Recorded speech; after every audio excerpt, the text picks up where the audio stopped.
Hey there, Solar Warriors. I'm Nico Johnson, and this is Suncast. Each week, I pull back the veil on the life and business insights of clean tech entrepreneurs building the most noble and impactful companies of our time. I hope what you learn from this conversation is a catalyst for your own growth. So thanks for tuning in, and welcome to our tribe.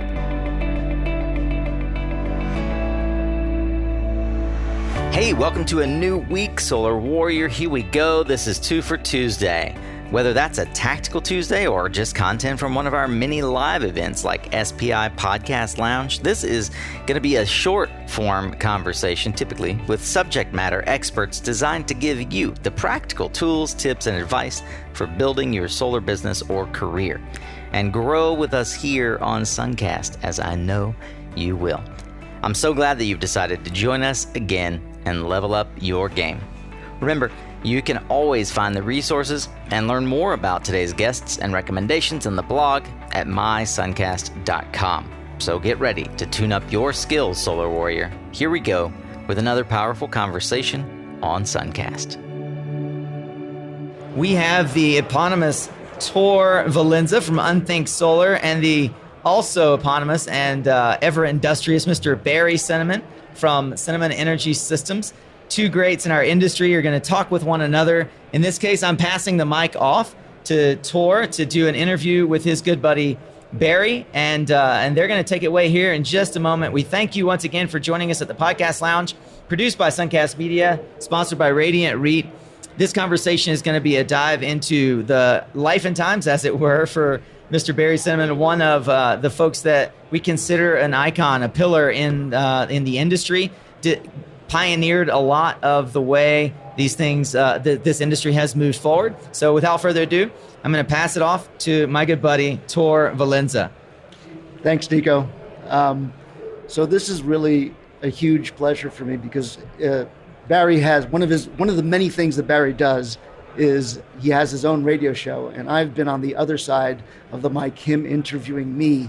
So I'm now turning the mic in his direction, and he's now in the hot seat to answer my questions about his life and times on the solar coaster. So Barry, welcome. And thanks, Tor. So now the mic is on the other foot. I'll keep my foot out of my mouth if I can try. Yeah. No, man, but we've known each other for 10 years, and even in that time, you had a long history before that. I mean, you're best known for Akina Solar and then OnDelay, and became Westinghouse, and now you've got a new life. I mean, you're a serial entrepreneur. So if anybody knows about the solar coaster, you do, and it's really interesting. What I want to do today is hear about your lessons learned and your history, and then maybe look into your crystal ball, which you do once a year on GTM, and see what's up for the next 10 years maybe, or we can cut it down to 5 years depending on how predictive you're feeling, or what my wife lets me do. Okay, yes, another big part of your company, which you can get into as well. So let's hear first your origin story. Why did you get into the solar industry, and how did you start Akina? So, turning the clock back, in college, I was always interested in energy, and I started working in solar thermal in college. Did some work on solar open film thermal collectors. Actually, had my solar panels on the roof of the nuclear engineering building in college, which was a little awkward because I was in the middle of the nuclear heydays. And after college, I got a job doing solar research in the thermal area. But in 1981, the tax credit went away, and this was in the Boston area. And I kind of had to say, gee, what am I going to do next? And really couldn't find another job in solar. I did a lot of energy efficiency work, did early ground source heat pump work, but then I just said, the heck with it. I'm going to go to business school. When I come out of business school, maybe there'll be some solar. When I got out in 86, there was still no solar on the East Coast. I spent 15 years in the software and internet wilderness, and started up a couple companies there. 2001, the internet was dead, and I was just kind of sitting at home saying, gee, I wonder how this solar's going. And I read an article in the Mercury News about the power light system on Clint Eastwood's ranch in down in Carmel, and I said, that's really cool. I looked into it, contacted them, and decided, well, I'm not going to do commercial, but I'll do residential. I put solar in my house. My neighbors wanted solar. This is in the San Jose area, and it just kind of rolled from there. It got bigger and bigger. Never planned on building a company. When we started getting bigger, opened offices in New Jersey, Connecticut, kind of all over the country. Started looking for outside financing and couldn't find any venture financing at all. This was like 2005, 2006. So I did a public offering through some friends, and that worked out really well, and we just kind of grew from there. So it was kind of a good up and down. There's a few ups and downs there in the solar coaster, and kind of when I was a kid, I like roller coasters too. So maybe that's why I'm still riding this one. Yeah. Well, we'll step back a little bit because you skipped one part. And that is, why did you decide to major in what inspired you to be a solar thermal major in college? It was Jimmy Carter's speech in 1977, the energy crisis is the moral equivalent of war. That kind of got me thinking. And there wasn't really an environmental issue about pollution from fossil fuels at the time. It was just the cost of energy was really high.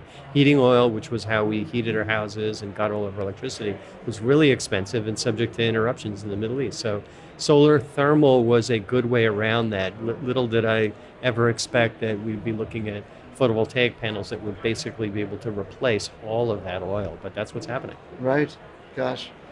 So you tell me about the process of, you got listed on the Nasdaq, no? And you said, again, you didn't have any VC money behind you. I mean, it's not the days that it is now in terms of getting on the Nasdaq. How did you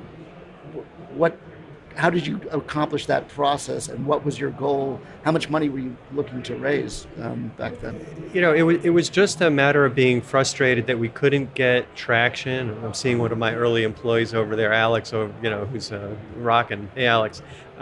It wasn't a matter of what the right funding mechanism was. It was the only one. The venture capitalists only wanted to see really, billion-dollar deals, kind of the same way it is now. And I had some friends that were really well connected in Nasdaq and in the small cap market, and said, why don't you do a reverse merger into a shell? And I kind of shopped that around. The response from the traditional finance community was hideous. It was just like, you're going to be a pariah, this isn't going to work. And we did it anyway. And the stock came out at $1, and it started trading at $2, and then eventually just kind of marched all the way up, 17. So it worked out great. We managed to do secondaries. I think we raised probably a total of $50 or $60 million. Unfortunately, most of that went into scaling a residential business that was really hard to be profitable with, and that's a challenge that continues today. Yeah. So tell me more about that. I mean, to me, like when I got into the business, again, Akina was kind of on top. This was like 2009 for me. Like what you were scaling, what were the challenges of scaling? What lessons can you teach other people about scaling that if you were to go back, you wouldn't do again? The lesson that I learned about scaling a residential construction business was that nobody's figured it out in my view. It's really, really hard. We thought we could do it with technology, with smart people in the solar industry, with the margins, it was good. And then I had a good friend back in 2001 said there's no national residential contracting companies. And I still, to this day, don't see any national electricians, HVAC companies, plumbers. It's really inherently a localized business. So the lesson is that would be really hard to do. You might be able to do it on the back of a financing product where you've got extra money coming from financing, but as far as having trucks and people in dozens of different locations with dozens of utilities, with all of thousands of jurisdictions, really, really hard to do. Not impossible, but I don't want to say anything's impossible, but really, really hard to do. So my suggestion would be try and figure out a different business model that's not going to leave you open to try and do what's almost impossible. So part of that scaling was developing the OnDelay product. Tell me more about the genesis of that and what happened with it. Yeah, the OnDelay product was something that we always were working on back in even 2002, and it was the solution to being, the margin pressure that you have in scaling a residential business, which is just you got so many moving parts, was have some unique technology that would give you a big advantage. So that's why we continued with the OnDelay product. It was the first plug-and-play solar panel. The wiring was built in. We came out with a version that was the first AC module. So Right. you're really just no wires. You just, as you mount the modules directly to the roof, you're getting the connections. First big deployment of microinverters. So that was our way of solving the margin problem. And I'm still very proud about that product. It's just something that we weren't able to maintain traction with. Yeah, and is it still around today with Westinghouse? Or, I mean, you rebranded to Westinghouse. Again, I'm a marketing guy. Why did you rebrand to Westinghouse? Because you're a marketing guy, it's a Yeah, great brand name, and it's much easier to. It takes many years and 50 million, a lot of money to create a really good national brand, and the Westinghouse brand 10 years ago was really strong. And doing electrical work, you see the W on many electrical boxes. So the channel was familiar with it, people were familiar with it, and I had the opportunity to combine forces with Westinghouse. And then we decided, it was kind of hard. It's like, do I want to take my brand that I've been working on for 10 years and subsume it under the Westinghouse name, or just run with the Westinghouse brand? Decided to run with the Westinghouse brand. Unfortunately, that company was kind of, after I sold it, just kind of faded away, disappeared. And then the Westinghouse brand had the unfortunate problem with bankruptcy of the Westinghouse nuclear business. So it's not what it used to be. No, it's definitely not that brand anymore. It used to be everywhere, and I think it's the genesis of, was it part of Edison? No, it was part of, I forget. So the genesis was in around the turn of the century. Thomas Edison did the light bulb, obviously. In order to sell light bulbs, he had to have an electrical infrastructure. He came up with DC distribution. And George Westinghouse teamed up with Nikola Tesla on the AC distribution side. The advantage of AC is you could have a transformer that would step up the voltage really high, so you can send power long distances with small wire, and then locally you would lower it. So Westinghouse basically was Tesla and George Westinghouse's effort, based in Pittsburgh, and Thomas Edison ended up with General Electric, which for 100 years was great, and now is kind of fading away too. Also one of those things. All right, so today you have scaled down in a way. You still have two businesses. What made you start up Cinnamon Energy Systems, which is a local San Jose installer, and then you also have SPI' Solar, which is your unique racking company. Tell us a little about all those things. So after I sold Westinghouse, it's always good to have a company in your pocket to do things with. You don't know what to do. So I said, I sold the company. What am I going to do? Well, I'll start up a company. What am I going to call it? I'll call it Cinnamon Technology. We ended up rebranding to Cinnamon Energy Systems. And it just kind of sat there for 6 to 12 months while I really did nothing with it, until customers came to me, old customers, said, I want to upgrade my solar system. I want to put in panels. I heard you got a good reputation. So I just bought a truck and did the first installations all by myself on the roof, carrying the crap up the ladder. And then I hired somebody, and then hired some more. It just kind of grew. SPI' Technology is SPI' Solar is a mounting system technology company that similar to OnDelay. We're not getting a ton of traction on it right now, but what's just kind of blowing me away is the deployment, the installation business with batteries and energy management systems is taking off, and just focusing on the Silicon Valley area, because I believe that it's a local business, and now even with the trend towards building electrification, that's why we called it energy systems. It's not solar, it's not storage, it's got a lot of upside. Yeah. And you have your podcast, but tell me, again, the differences between running a business with hundreds of people as opposed to your very small local installation company now. When I started Cinnamon Solar and Cinnamon Energy Systems, I could kind of do everything in my head. I just, all right, this is the way we're going to do it. And it's just kept it very lean. We're continuing to do that. But you go from 1 to 2 to 5 to 10 to 15. We'll probably be 20 people by the end of the year. It's not something that I was really planning on, but the market demand for our product and services is growing. Certainly a lot easier. What's the challenge right now that we're having? It's not really a challenge. It's just something you got to do. Is as you grow, you have to put in that second layer of management. You have to kind of document things and procedures, and you just kind of become more of a real. Bigger small business essentially, but I'm going to focus on staying local. zero appetite. I mean, we're in San Jose. I don't even do installations in San Francisco. So we just like to stay local, and we can provide the best service to our customers in that 1 hour radius. Right. So your ambitions for scaling have completely gone away. You don't want to create the next big solar company anymore. I don't have. It's weird. I don't really have that ambition. I didn't have the ambition to begin with. I mean, I'm going to go to business school, write a business plan. This is what you're going to do. I didn't do that for Akina. I'm not doing that now, but I just see what's next, and it could continue to grow, and that would be fine with me. But I don't have an ambition to be a 200-person company. No. But who knows? I might again. Okay. And do you still get on the roof anymore? Every week, almost every week, I'm on a frickin' roof. I'm doing something, looking into things. I don't carry the solar panels up the ladder anymore. I'm like too sore for that. My shoulders are shot. But I am, on residential or commercial roof, or fiddling around with batteries, or I'm doing that every week. I got tools at home, tools in my car, and helping the guys out. So, and that's how I learn, especially with the new energy storage systems. There's just so many nuances. And I get to take out some of my old computer skills, because I'm doing Cat 5 wiring, upgrading firmware, configuring systems.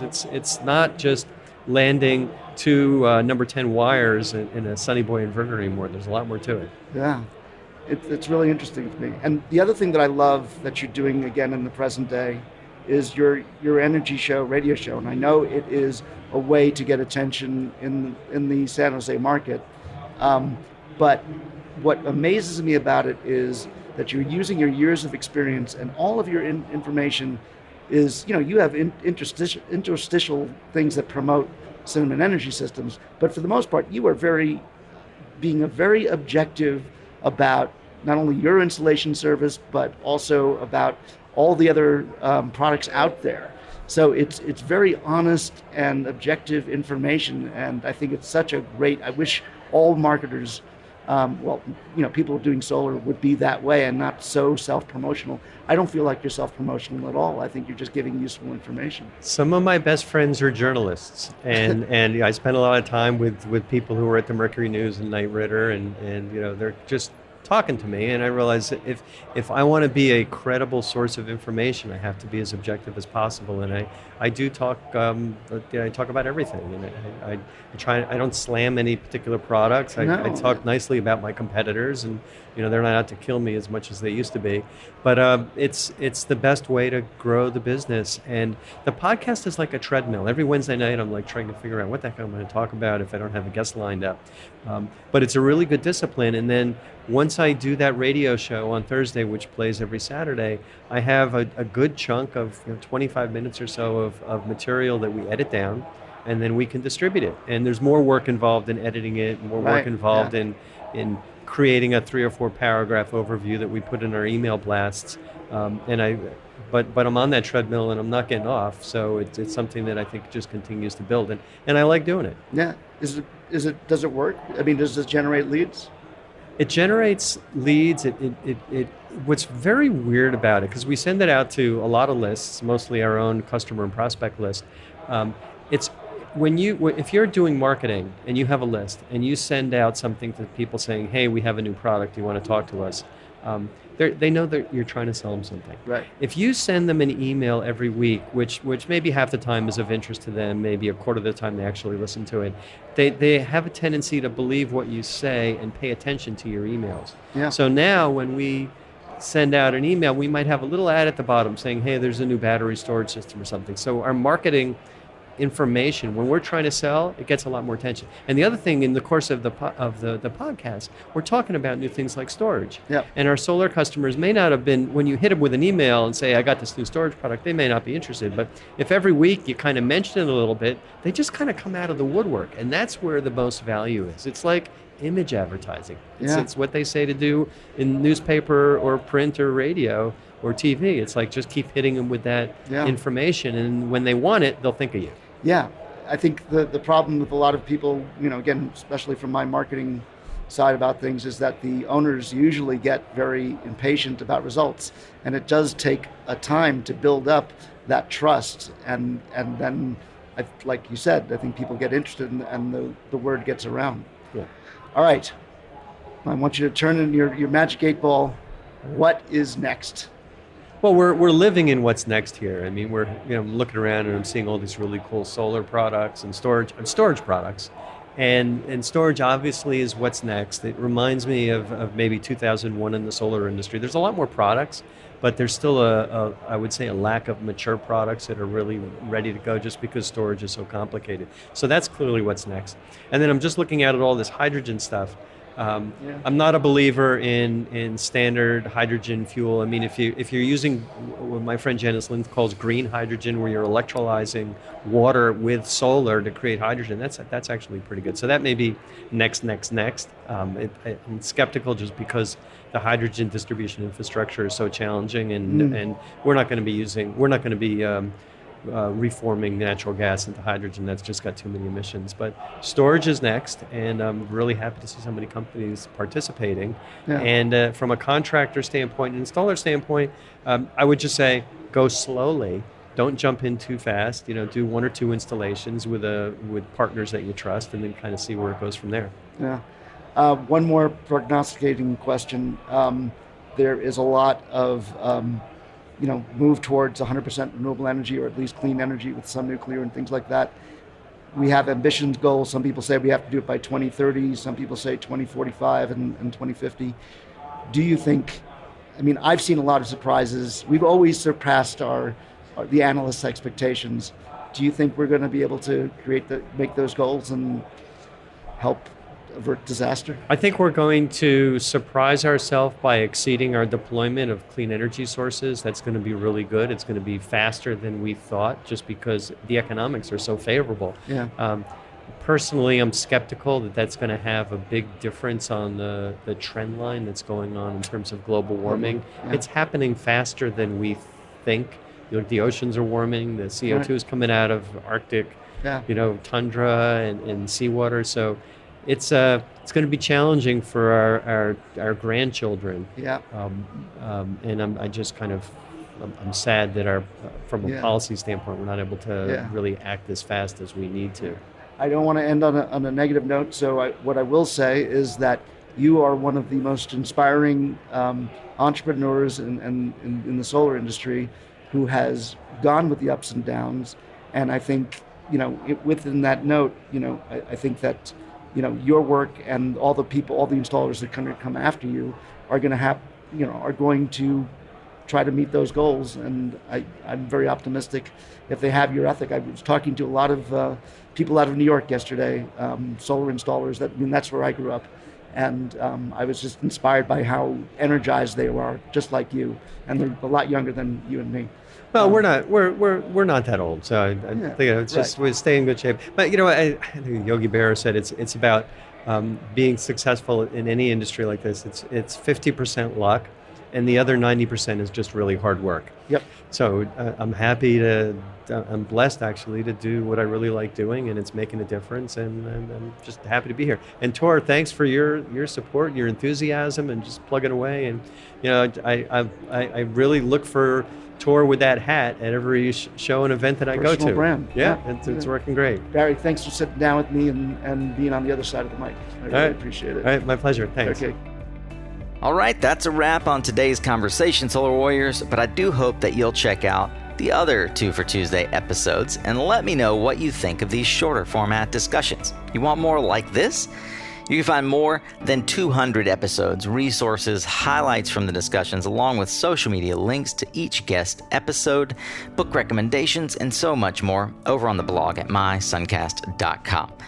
And that's also where you'll find other ways to engage with the Suncast tribe, like subscribing to our weekly emails, or even joining the exclusive inner circle we affectionately refer to as the Guild. If you're on Spotify or iTunes, I so appreciate your rating and review so that others can also find Suncast more easily. A special thank you to our sponsors who help make this podcast possible. You can learn more about them at mysuncast.com/sponsor. Follow the links there for any offers we've discussed here today. Remember, you are what you listen to. Thanks again for showing up, Solar Warrior. It's half the battle.